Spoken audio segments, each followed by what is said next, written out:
Okay, and I want you to take advantage of me right now. My name is Mark Ittleman. I've been a speech pathologist for over 40 years, I must say. And in that time, I've worked predominantly with adults, adult neuro with aphasia, and I have lots to share. As I approach the end of my working career, which I would say hopefully will be for a long time yet, but my wife has other ideas.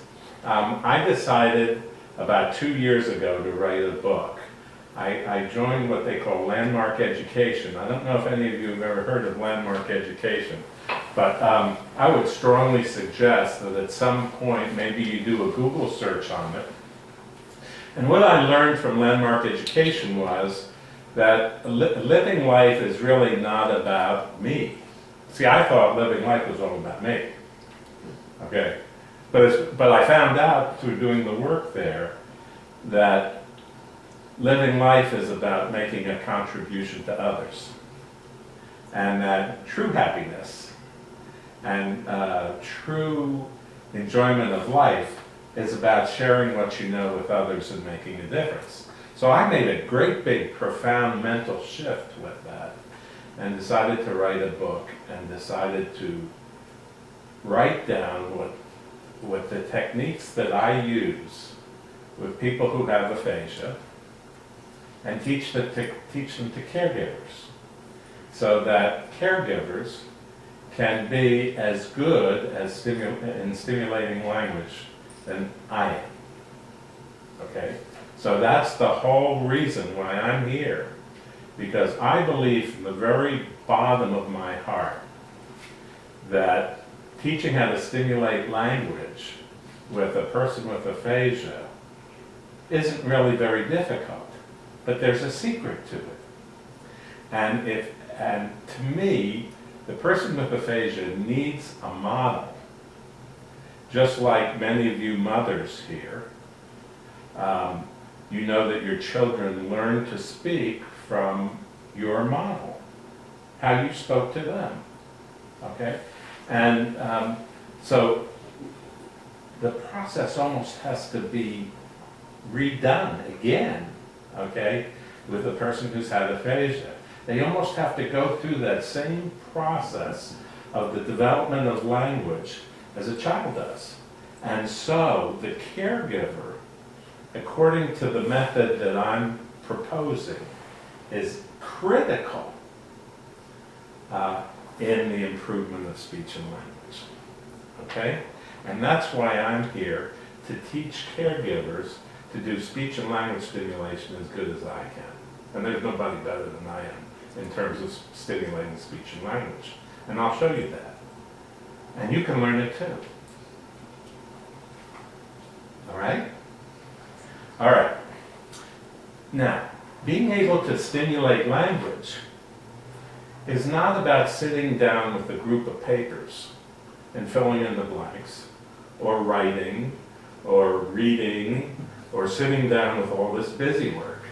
I don't believe in that, okay? I believe that speech and language is stimulated through interaction. What's your name? John. Okay, you see? I just asked a question. The question is the most important thing that a caregiver can utilize. A question is what stimulates language. Okay? Oh, so your name is John? That's right. Can you tell me that your name is John? My name is John. Good. He doesn't have aphasia, though. Yeah. But okay. So I'm going to ask him another question. Are you from the UK? That's correct. Okay, now, can you tell me that you are from the UK? Yes, I can. Would you please tell me that you are from the UK? I'm from the UK. Good, you see? Now, I can stimulate a person to say almost any sentence I want just by how I pose the question and the phrase that I use. Now, people with aphasia need to be speaking. They need to be speaking all the time. Okay, not just some of the time, but they need to be speaking. And their caregivers need to be speaking, but their caregivers need to be speaking with questions. Danny? I do ask lots of questions, and I even tell Kenneth that was not a yes or no question, I just asked you. More than he wants to hear from me. Okay, so what I want to do right now is I want to listen to our guests speak so that I can get a good idea of how everyone is speaking. So caregivers, I want you all just to sit back and relax while I have a conversation with our friends who are here with the ARC. And this way I can get a mental idea of what may need to be done, okay? So I'm going to start with Kenny, right? Yes. Okay, so Kenny, can you tell everybody a little bit about yourself? I'm Kenneth Llewellyn, engineer, no more, and German, Japanese, no more, but You spoke that? oh yeah. Wow, Japanese. really? Oh, if we could talk. So, Kenny, can you tell everybody what your major challenge is with speaking?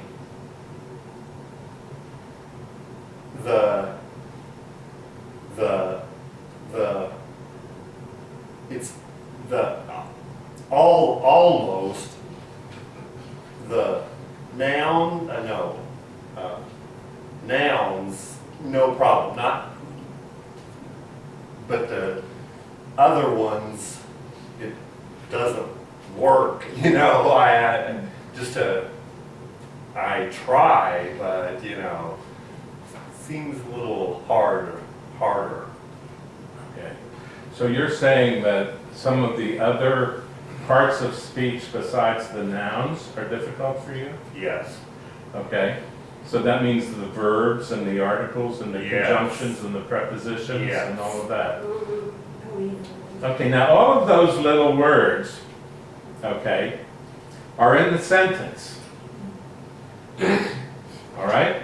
Now if you notice about Ken, or Kenneth, which would you prefer? Kenneth, Okay, but Kenneth. No. People like to be called what they like to be called, and he just told me what he liked to be called, so I'm not going to call him anything but Kenneth from now on. Is that all right? thank you. Sometimes when you talk with me, I don't talk at all. Sometimes we talk to you, and I would talk with you, and sometimes I would be off and talk it off. And I could let the hand, I could be with them, and then I couldn't talk. All of a sudden, just gone. I can't talk anymore. John, right? So sometimes you can and sometimes you can't, is that what you're saying? Sometimes you're able to? No, if I'm going to watch on the hand, I won't talk. If he comes off and asks me something, if he asks me, say the word to it, all of a sudden I can't talk in it. I can't. Okay. Does that make sense to you? Or? Okay, so let's see if I get what you're saying. You're saying that when somebody starts talking to you, Yes. you have difficulty answering them? Sometimes. Okay. Sometimes I get the phone, I put and say, hi, talk, and yeah, come here, and that's, I don't see anything. So sometimes when you answer the phone, it's difficult for you to express yourself? Or people, I could call them, I'll talk to them and say, bring $5 for it, and I say, Okay. I want to finish with Kenneth here for a minute. I'm sorry. No. I want this to be an open forum. And in my book, I have something called Never Make Anybody Wrong for Anything. But that's not really happened when Malka and I got here the first day. But anyway, we're not going to talk about that. Okay, so Kenneth says that he has trouble with the small little words. Yeah. Okay? And Kenneth also speaks what we call telegraphically.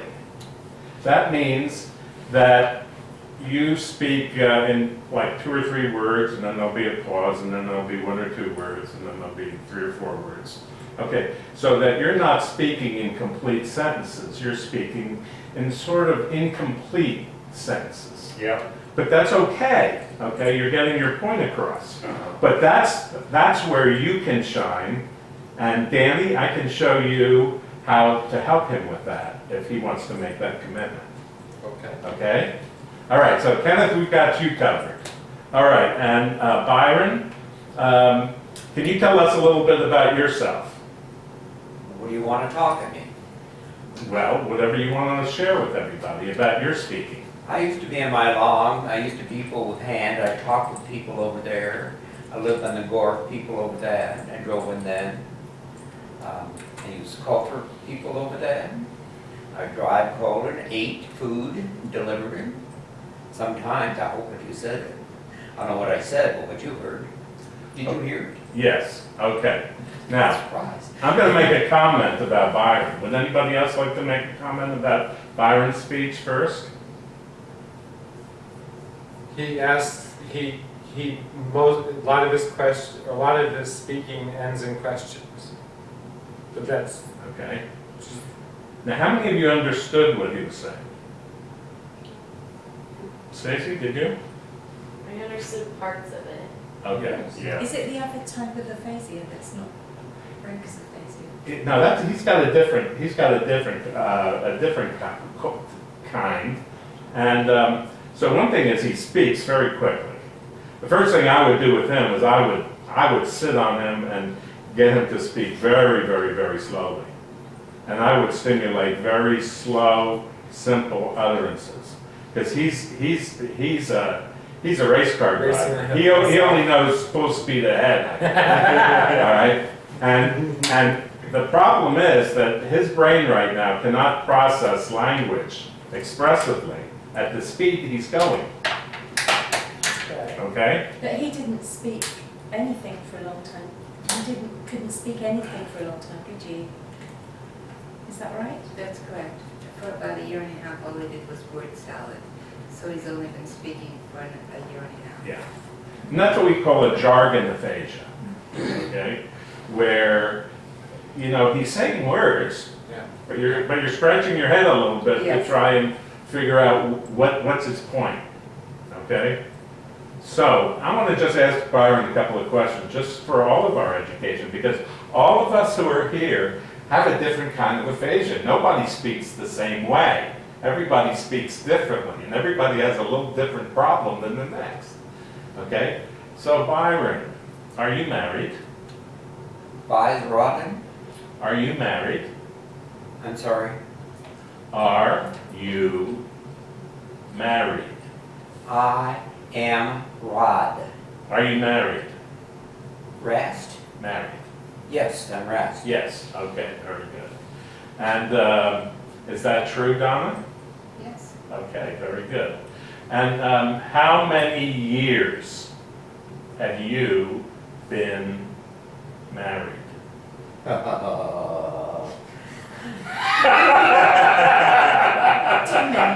21, me, he's, I think 25, 65. 25? That's close. How many years? 40. 40. Well, that's close. Well, he's saying Seems like 25. Right, it always seems like 25 years. Oh, he said It flies when you're having 25, fun. Yes. Okay. I'm sorry. Okay. No, yeah, it is good. Okay, so one of the things that I would do with Byron when I speak to him is I would speak very slowly. I would use lots of gestures because he has a little problem auditorily comprehending. Okay? So I would do a lot of visual gestures with what I want to ask him or say to him because I know he's got some weakness there. Okay? And let's find out a little bit about Barbara. Hi, Barbara. Hi. Can you tell the group a little bit about yourself? I am Barbara, and I have my stroke,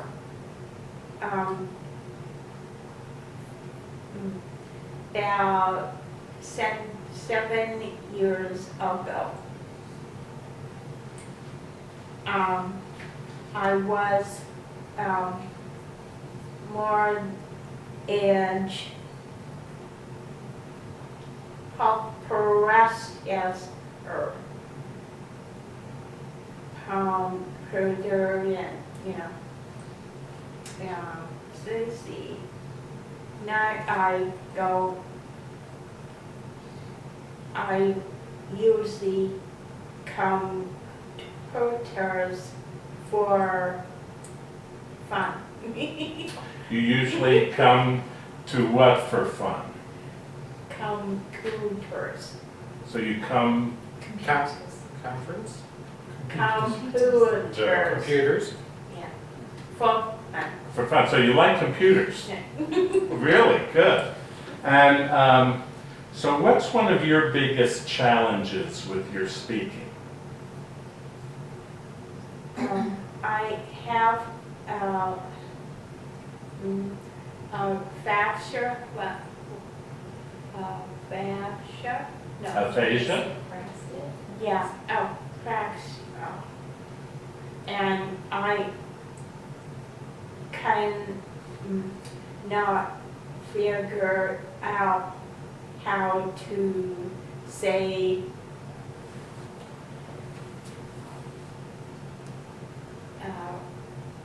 German combination words. Mm-hmm. She's pretty darn good though, isn't she? Yep. Complete Yes. sentences. Yes. Yeah. Yeah, very good.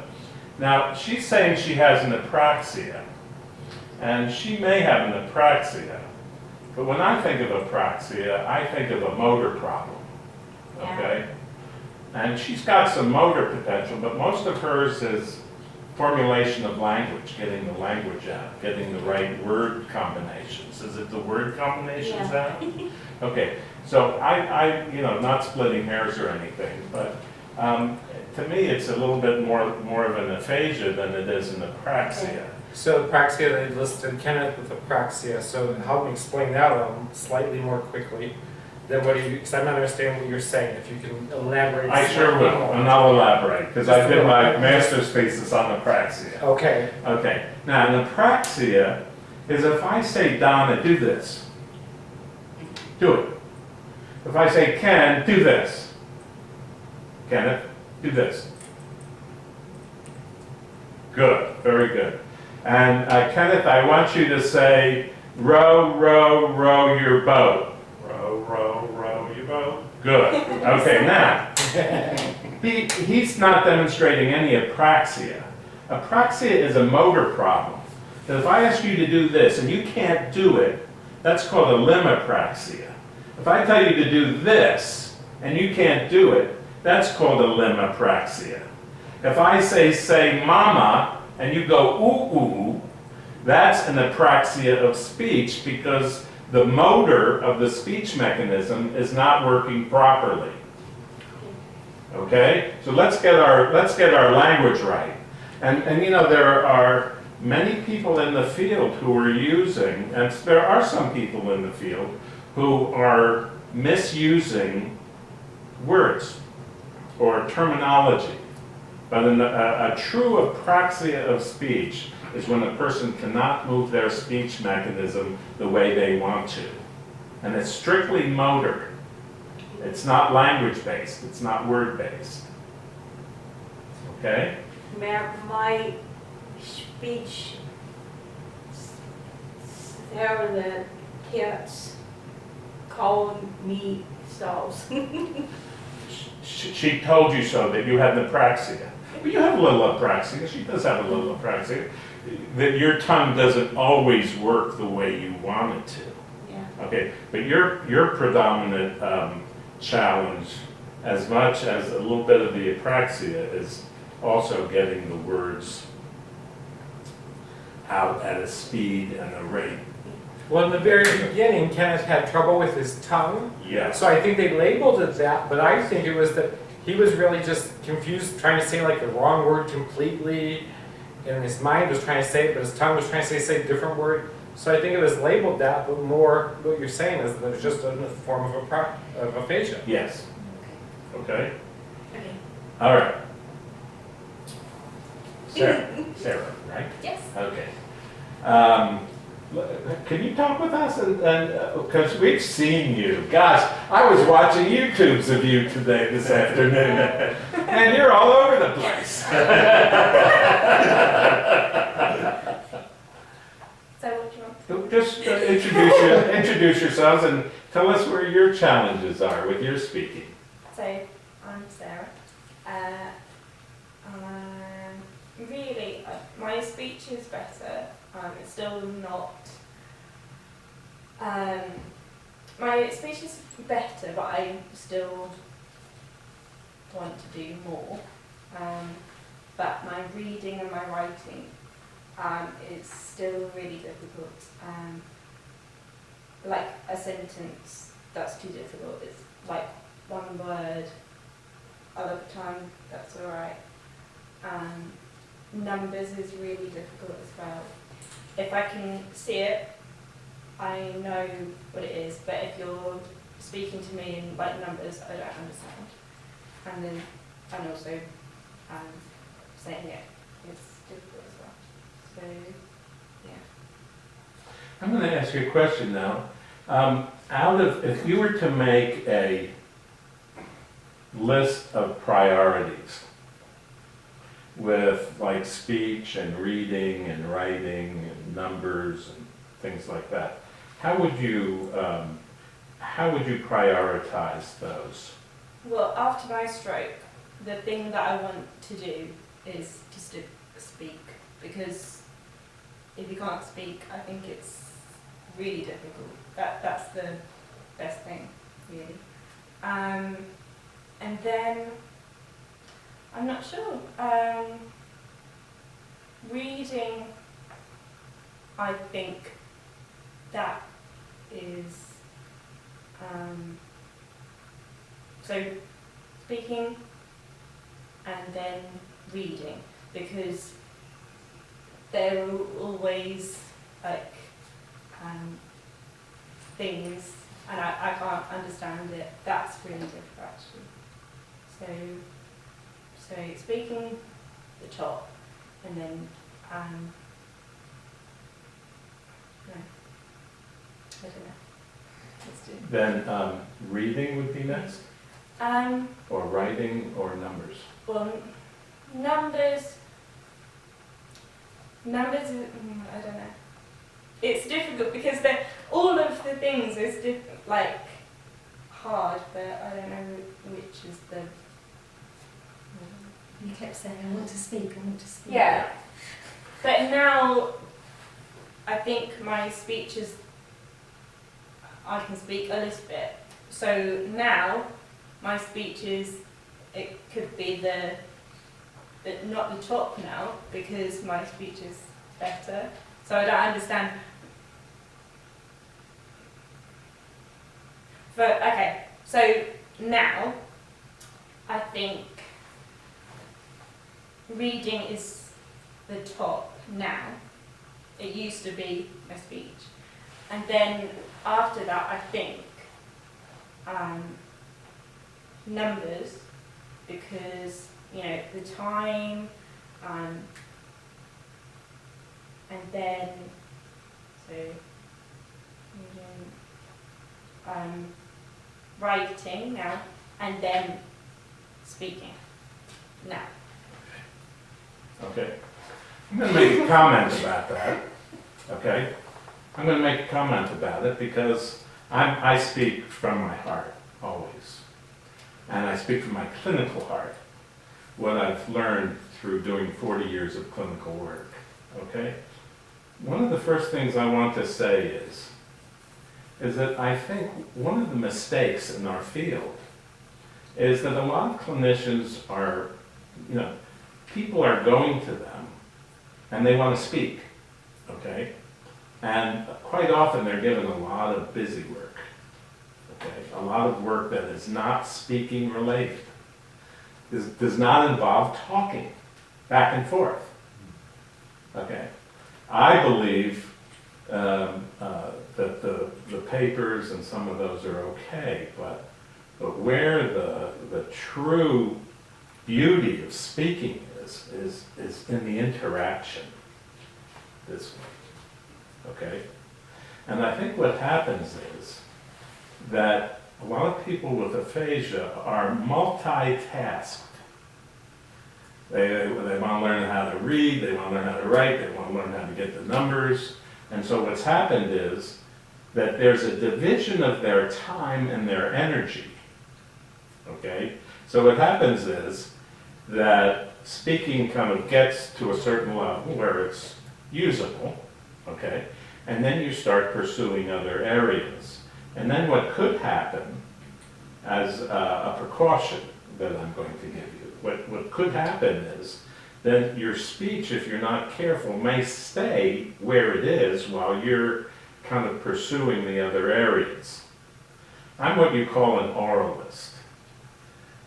Years ago, with the deaf, many children were sent to schools that taught how to do sign language.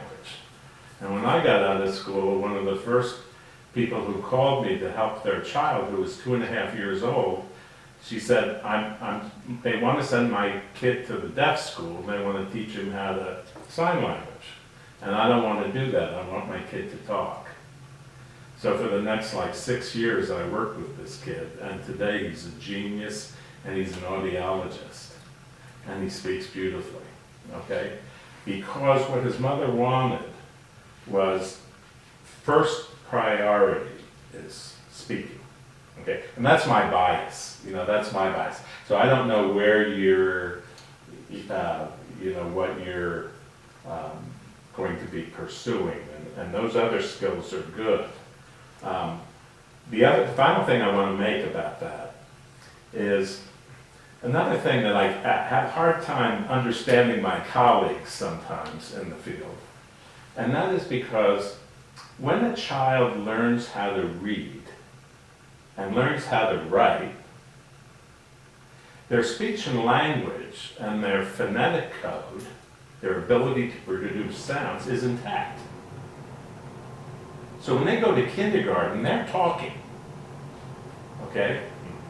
And when they're talking, then they can learn how to read and how to write fairly easily. Now, if you look at children also, those who come into school and they're delayed in language and they're delayed in speaking, they have a tough time learning how to read and write for some reason. Okay? So I look at this kind of pragmatically in a way, and that is what my preferences are as a teacher and as a speech pathologist, that I want that speech ability to be as best as it can be, and when it's as best as it can be, then I believe the reading and the writing and the numbers come along a lot easier. That's what I've observed through years of practice. And that's just what they call a clinical bias. Is there a best that it can be, or does it continue? Well, that's a great question. That's a great question. We're all striving, I think, to be the best we can be, aren't we? As human beings, and we're all striving to do that. And I'm not going to say there's any right way or any wrong way to do anything. I think it's difficult because I'm young and I want a job. And if I can't read and I can't write, then that's hard. So it's not because my speech, that's why I want to do numbers and writing. So I can't do all of it at the same time. So I need to do it now. Because if I'm not going to work, then it's my parents, so it's It's not. She wants to be. Right. Yeah. Yeah. You don't Right. want to depend on mum and dad. All the do you? time. Right. Yeah. No one does. Yeah. And the speech, even if you're not working with the speech I'm therapist, still you're still doing improving it. every day. Every day. So But the reading and writing is. I'm is not like- doing it at all because Yeah. you can do that. But with speech, I can do that as well, Yeah. just a little bit. We just speak to Sarah like we did before, only in a slightly different way. And she speaks very well too, doesn't she? At first Yeah. she didn't. She Yeah. didn't speak. Oh, she yeah. she said yes and no. Well, I didn't and I'll speak fill in the too. long order. Yeah, she's come a long way. What we're finding also is, and here's something interesting for you, that if I were to do a language sample of your speaking, okay, if I were to write down everything that you say, exactly how you say it, then I would start your reading and your writing at about that level. And you would find that your comprehension would be very good. And then build the complexity of that. So does everybody get what I'm saying here? But how do you do that without going back to kids' books? Well, her language is not kids. I mean, she's not speaking like a child at all. No. Okay? The complexity of her language, what I'm saying. What I'm saying is that it would be great to sit down and get a language sample. And what that is it's anywhere from 50 to 100 statements that she's making in conversation. And then what we would do is we would transcribe that and have you read it. And chances are your accuracy with the complexity of that language would be very good. And then what we would do is we would find out at about what grade level her language is. You could do that on a word like Microsoft Word. It'll count the number of responses and it'll also state an approximate age and grade level. And that's where you would start. So that's an interesting thing that may help you very much. Byron reads somewhat well. He reads the sports page every day. He can do simple math calculations, but you saw his difficulty with speech, so Yes. he has the opposite. Yes. Can he read that? Can he read that? Can he read can he read aloud what he reads? No, He has difficulty with that. reading aloud, yes. Yes. Okay. Do you like the sports page? I'm sorry, get a read of what? Do you like the sports page? I jerked the hand of shake her hand for me. So you like the sports page? I could say it for her, I could read with the girl and talk in it. Okay. Okay, so I work on some comprehension with him Okay. first, okay? And make sure that, I would want to make sure that he's completely understanding the question. Because I'm not always sure that, so far from what I've seen in just interacting with him, I'm not quite sure that he's comprehending. Exactly. Okay, and I'm working right now with a gentleman, an engineer, who has a great deal of difficulty with comprehension. And if he has difficulty with comprehension, he's going to have difficulty with speaking, Yeah. because speaking is all about questions and responses to questions. That's what it's all about. Yes. Well, just, and I might be guessing, but it sounds like he's also choosing words that aren't what he's trying to say. And isn't that something different, or? Yes, Okay. it's an automatic process. That, see, when we answer a question, we answer it with how we think we're making sense. Uh-huh. Okay, and that's what a jargon aphasia is. Okay. That we think we're speaking perfectly okay, and you're the one who's got the problem sometimes. Right, The actual right. tone of his voice and the rhythm of his voice kind of makes sense, doesn't it? It's Yes. just the words. Yes. That's, Yes. that's what he says to me all the time. You're talking, talking, talking, but not saying anything. Yeah, and here's the thing, this is what I would do with Byron. Mhm. I would speak with him in anywhere from maybe 1 to 3 word phrases, no more than that. And very slowly. I mean, I think he has difficulty, and you correct me if I'm wrong, Byron. I think that he cannot process speech at this speed, okay? It's like Danny and me and John over here and Stacy over here, we're Ferraris. And we run at the Indianapolis, okay? And we like to talk with the fast boys. We like to ride with the fast boys and girls, okay? But people with aphasia, they can't process it that fast, okay? So one of the things that I would, and I'd really like to spend a little time with Byron, is that you really have to really speak very, very, very slowly with lots of gestures. With lots of gestures, lots of them. And I'll bet you that he'd start comprehending you. And then what you do from there is you start building language at the 1 and 2 word level. Okay. One of the things that I've been doing when I really get stuck is we have these eraser boards and I just write it out, which you can understand. Yes. Should I stop doing that? No, Okay. no. You're saying that he needs the visual channel for comprehension. Okay? But you're not always going to have that board up there, not when you're out and about, or if you're at Walmart, or if you're True. at grocery shopping, or whatever it is. Okay? That's why you're going to need to develop a visual language system to help Byron comprehend. Okay. And it's going to be gesture. Okay? And you might, I might even kind of start teaching you some, or some basic sign language, just as a cue. It's a visual cue. Okay? And I'll betcha, and stake my reputation on it, that will help him comprehend better. Because Sarah can't understand the time, if I say, I'll meet you at 2:30, we say 2:30, Visual, sure.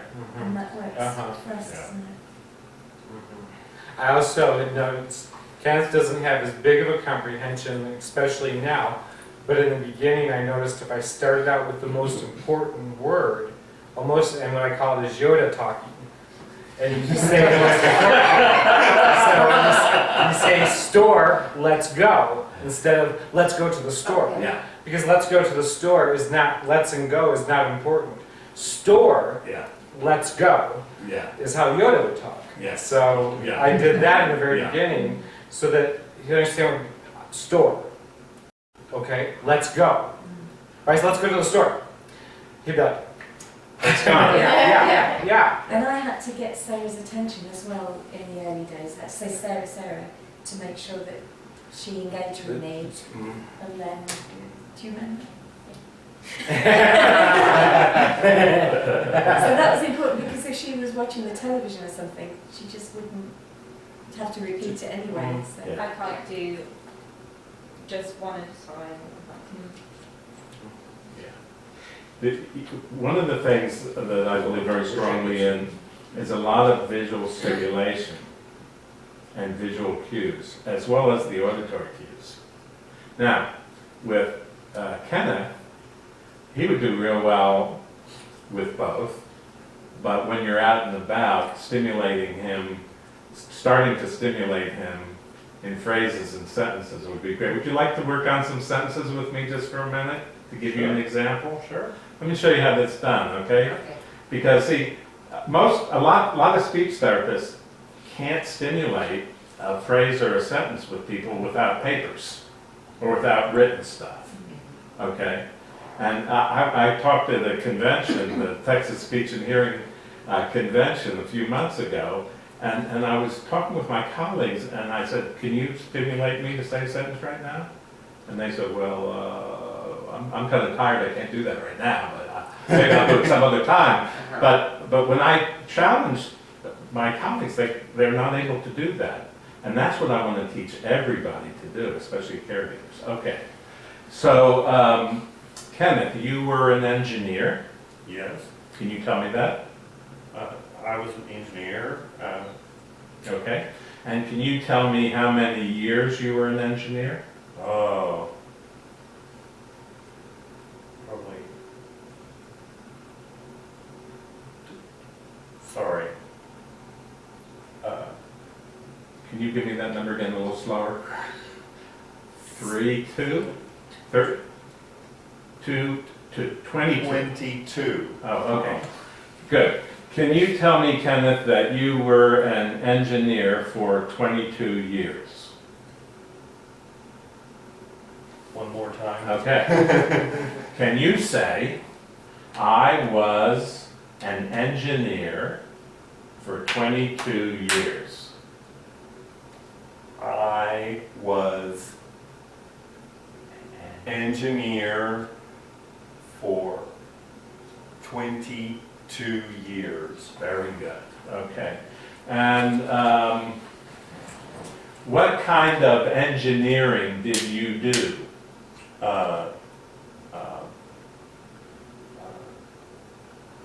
Electrical engineer. Okay. Can you tell me that you were an electrical engineer using I was? I was And an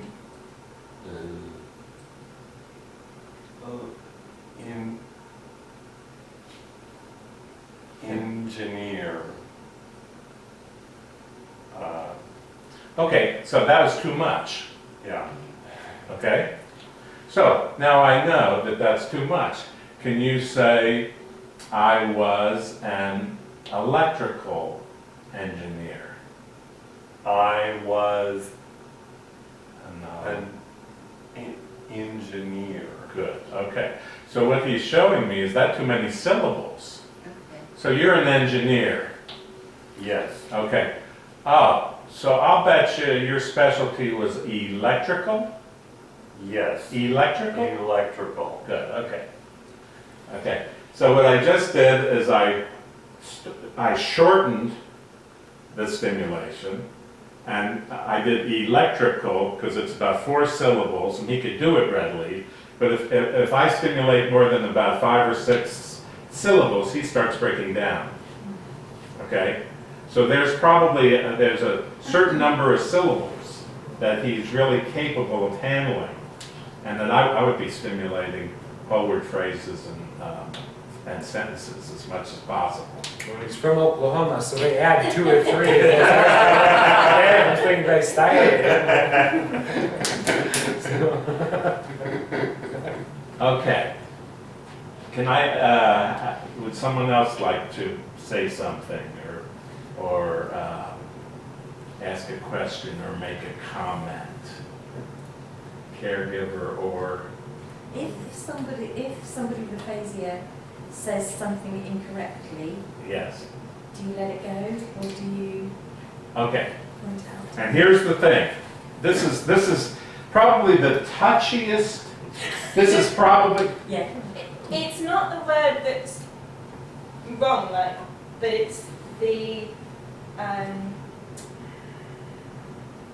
past and future. What's that? Tense. Yeah, it's not, the word is not wrong, but it's the sentence. But is some wrong. speech and language therapists have told us to kind of ingrain it by pointing out. And sometimes you think, well, we're speaking quite nicely, I don't really want to interrupt. Okay. Okay, that's a very fine line. Okay. And what you're talking about here is grammar. Yeah. Okay. And I used to, I'm going to give you an example that I use in my book. Okay. And there is a way of covertly stimulating your partner or your child or your mother, whatever we wish to use, whatever term we use.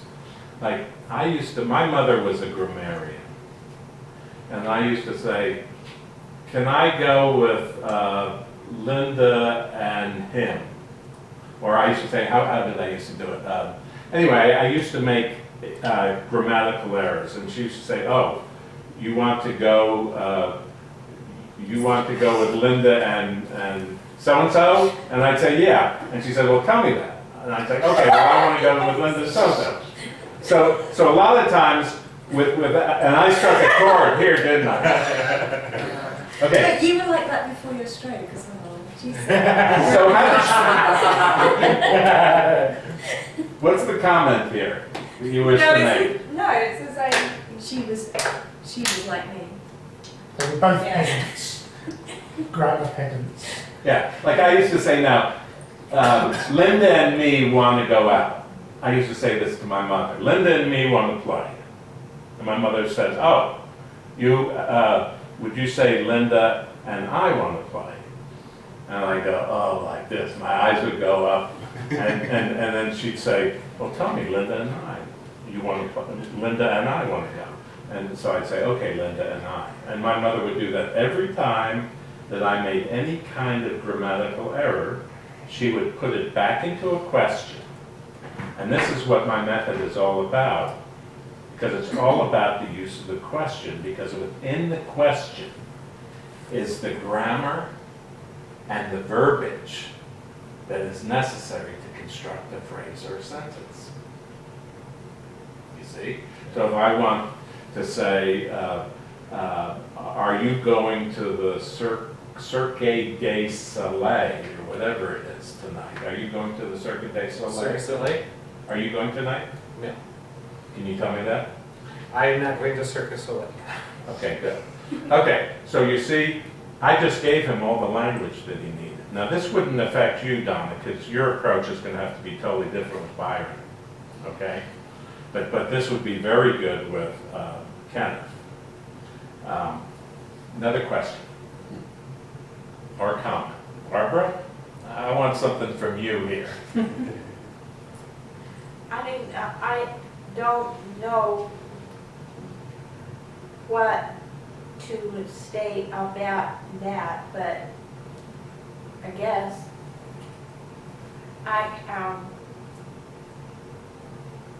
I still have words that won't come out. Isn't she great, that was? Yeah. She's very expressive, not only with your words, but also with your gestures and your facial mannerisms. Personality. Yes, it's wonderful. It's wonderful listening to you. Seriously. Seriously. Another comment, question? I have a question. When Byron doesn't know a word, he says hand. Hand. Yes. Okay. And when he first had his stroke, he used to say his leg, and it moved up to the word became his hand, and I always thought it was because at first he had difficulty walking, and he pretty much has full use of his hand again. But when he can't come up with a word, we hear the hand, the hand, the hand. Yeah. That's what we call perseveration. And perseveration is kind of like, you're old enough to remember when you had a record player, Yeah, 45s or 33 and a third. yeah, And you remember what used to happen when there would be a scratch in the record? yeah. Okay, well that's kind of what happens. He gets kind of stuck. Okay, there's an interruption in the signal that comes to the mouth, and then it kind of goes like that. Okay. And people have usually set words that they use sometimes when they get stuck with certain kinds of speech problems. Okay.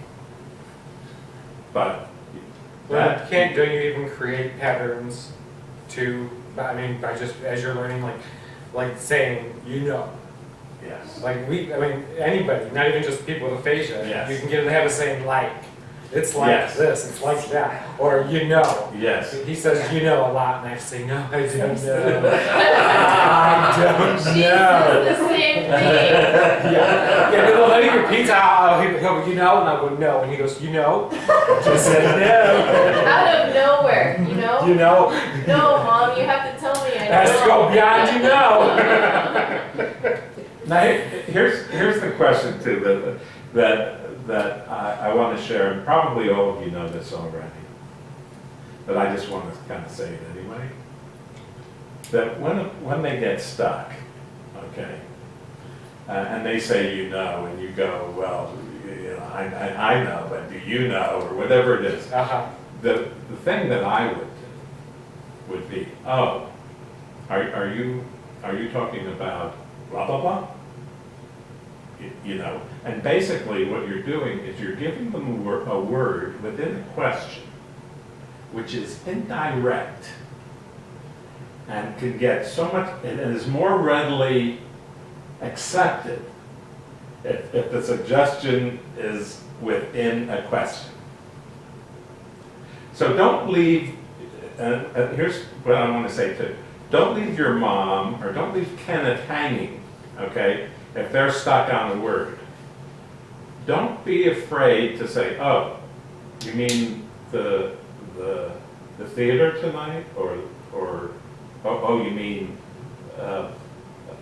going out later? Or, yeah, don't be afraid to just supply the word for them in a question than leaving them sitting there. Now, here's the final thing I want to say. There's nothing wrong with cues. There's nothing wrong with cues. Now, therapists, they always want you to say it, you know, they want to give it to you and then they want to hear it automatically back right away without any cues. I say poppycock to that. I say if a person is stuck, give them the word, and give them the word as often as they need it. And one of these days, they're not going to need it anymore, so you won't have to cue them. Okay? And I believe very strongly in that. They need the cue. And don't leave them fussing. Because there's so many people with aphasia, these therapists are saying, oh, can I help my husband with his homework? And they say, no, he's got to do it himself. And I had a woman whose husband hanged himself because he was so frustrated because he was given tasks that he couldn't do. And they didn't want him to be cued. And I think that was the biggest mistake in the world. It's cruel, of course it is. I agree. I felt like not being cued was teaching him to almost stutter. And not stutter. Yes. I didn't want him to learn the. It's the. It's, you know. So I felt that way instinctively, or just felt that way. Yes. So, Mark, just going back to the previous thing about if Sarah's or someone is struggling to find a word, I guess Jenny and I sometimes have had a discussion around that where sometimes Jenny will jump in, and I'm sure I do it the same. And you say, let's And I'm saying, let's There's so there's two things. There's sometimes if I can say it and I just need to think, Yes. and I'll say now, just wait a minute That's and okay, I'll yeah. do it. Sometimes if I can't say it and you know it, then yeah. you just Most of the time it's fine, but sometimes I say, do you mean this? And I'm completely But wrong. sometimes if I'm speaking and you don't know the question, what it is, then you can't say it because. Yes. But I'm not perfect. Yeah. Yeah, that's hard. And sometimes if you're in an ideal world, you'd have all the time you But need you're to busy. think of the way. But if you're rushing to go out or life Right. takes over. Well, that's even in any conversation, just like us in this group conversation, there's an ebb and flow to it. And then, so there's sometimes when it's easy, or sometimes when you give the clue too soon, or you get into habits yourself, but I always, the level of struggling, I always watch where he's at. Like if he's tired, Yeah. there's little purpose to have him struggle when he's tired. Yes. Because it's not going to get better, and he's not going to be rested by being pushed. So there's also knowing your timing, like when he's Yes. fresh and stuff like that. I thought. Yeah, I agree. Timing is a big. I know when my mom first had her stroke, I wasn't patient enough, and so she was trying to say something, and I would just go, okay, well, she's not gonna, she can't say it right now, like she's, but then it took me a couple of years to realize, like you said, if you're in a hurry, you're trying to go somewhere, you can't do it, but most of the time she can get it out if I give her the time to do it, and I didn't get that for a while, like I didn't understand that, like, it's there, I had to shut up and let her say it because I thought that it just wasn't there. Like I didn't get it, and now I think she says a lot more because I just You gave her that point it time. out. Yeah, because now I get like, oh no, it is there. I just have to. And the more you Wait do for it. that, the better you get, and the easier in a way it becomes. Yeah, So it helps everyone, doesn't it? yeah. That's a real critical piece, this part of this conversation. When to stimulate and when not to, okay? And so you can also work up a signal. Yeah, Sarah gives Yeah. me the eyes. I spotted that. I've already seen that.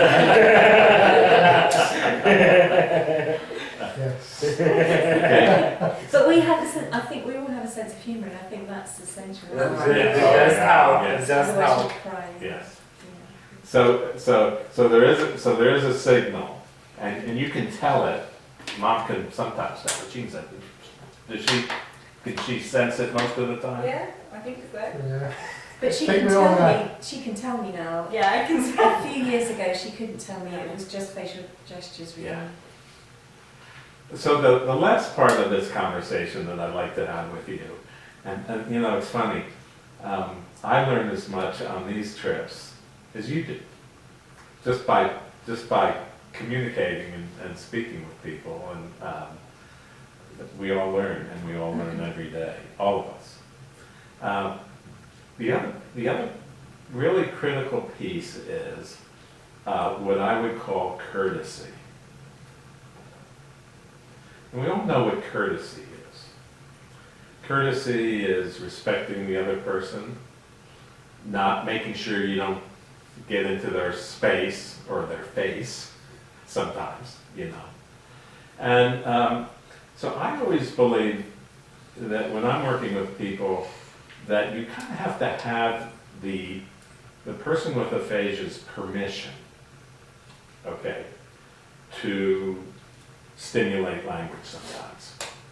Like for instance, Kenneth, if you wanted to increase your sentence complexity and the number of words that you're saying in a phrase or a sentence, I bet you Danny could be very good at helping you, okay? But there would have to be an agreement between the two of you. Like Malka over here, my wife, has only been speaking English for how long? 3.5 years. Okay. And so when we got married, she could hardly speak a lick of English, okay? So it was very much like I've been like a caregiver in a way. And so constantly I'm expanding her utterances. When she says something, she might say it this way, and then I'll help expand it to make it a few more words, okay? But I have her permission to do that. And I would say very rarely in the 2.5 years we've been married, it's 2.5 years, right? 2.5? September 3. It's September 3.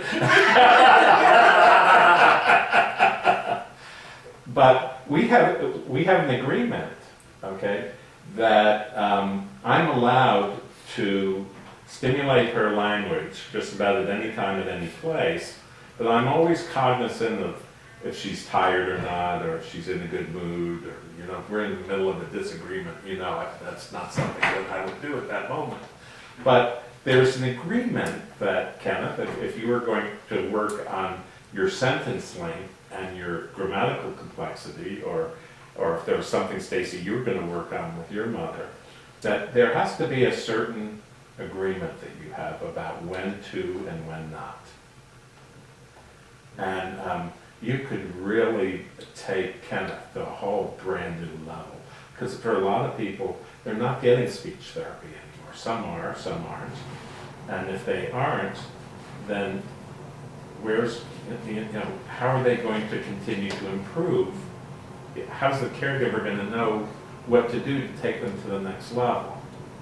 You know, so that's why I wrote the book, and that's why I'm kind of accessible to people, because I'm going to be leaving my hospital work that I've been doing for the last 40 years and doing individual consulting and video work and things like that, doing a lot of work online with people. So on that, if there aren't any more questions, I would like to thank you very, very, very much for this time that we've spent together. And I hope that you'll come to our, I'm going to do 2 presentations here. One called How to Increase the Odds of Speaking Better, since we're in Las Vegas. Donna. You know, increase the odds. And the other one I'm going to do is just a conversation with caregivers about some things. So I hope that you'll join me. This has been a pleasure, and I hope to get to know each and every one of you even better as the meeting continues. Thank you very much. Thank you. Thank you very much. Thank you. Yes, thank you.